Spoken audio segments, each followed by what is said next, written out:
Hello and welcome back to the channel. So the big news over the last couple of days is that Thomas Tuchel has been sacked as Chelsea manager, and the big favourite and one of the most exciting managers in the Premier League, Graham Potter, has been announced as his replacement. So in this video we're going to be looking at whether this is the right decision for both parties and what Graham Potter can bring to the Chelsea team. So what do we know about Graham Potter? Well, his first managerial appointment was for Swedish side Östersund in December 2010. In this time he led them to successive promotions in 2011 and 2012, and then in October 2015 he took the club into the top flight for the first time in their history. Once Potter's side had won the Swedish Cup and earned a place in the Europa League, they won 3 qualifiers and finished second in their group, which set up a showdown against Arsenal in the last 32. After a 3-0 home defeat, Östersund won the second leg of the Emirates 2-1, however failed to get through to the next round on aggregate. In June 2018, Potter returned to the UK to take charge of Swansea City, who had just been relegated from the Premier League at that time. He led them to a 10th place finish in the Championship, while also reaching the quarter-finals of the FA Cup, where his side would lose 3-2 to the eventual winners Manchester City. That was the only season Potter had with Swansea, and then he later joined Brighton at the start of the summer in 2019 on a 4-year deal. In his first year at the club, he guided the Seagulls to a 15th place finish, before also guiding them to a 16th, and then last year a 9th place finish for the South Coast club. So what do we know about the way he plays? Well, he rotates between a 3-5-2 and a 4-4-2, usually operating heavily using fullbacks/wingbacks dependent on the formation being used at the time. His record in the Premier League is 120 games played, 34 wins, 44 draws, 42 losses, with 133 goals scored and 149 goals conceded. But how will Graham Potter's style work with the players that he will have at Chelsea? Well,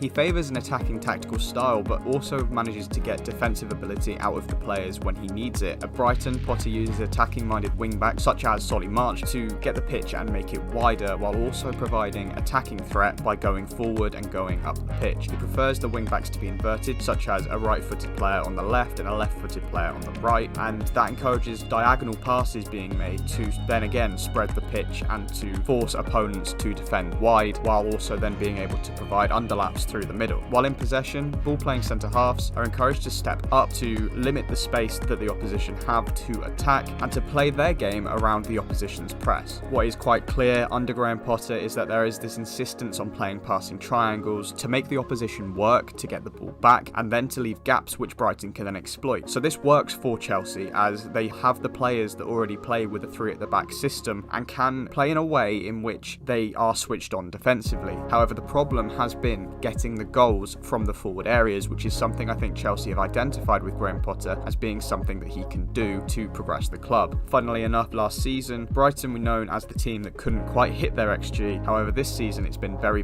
different, looking at the scorelines and looking at the results that they've recorded in the first few games of the season, most notably a 5-2 victory over Leicester City last weekend. What will be interesting is to see how many players do not have a guaranteed spot when a new manager comes in, as we know that it takes time for players to adjust to a new style, and it'll be interesting to see how Chelsea players go from this sole focus on being a defensive strong outfit, which hasn't quite worked out this season so far, to a team that have this flexibility and adaptability to go and play a more attacking game, arguably with more risk of course, but also one that can get them a lot of good results should it work, and under Graham Potter I can see it doing so. Of course, I've said this is good for Chelsea, but is this good for Graham Potter? That's something I'm not too sure about, because we've seen in the past that managers that do well at Chelsea still do get sacked. Do you want that hanging over you as a manager? I don't think so, knowing that one poor run of form could be the end of your career with this new club, because the owners seem to be incredibly trigger happy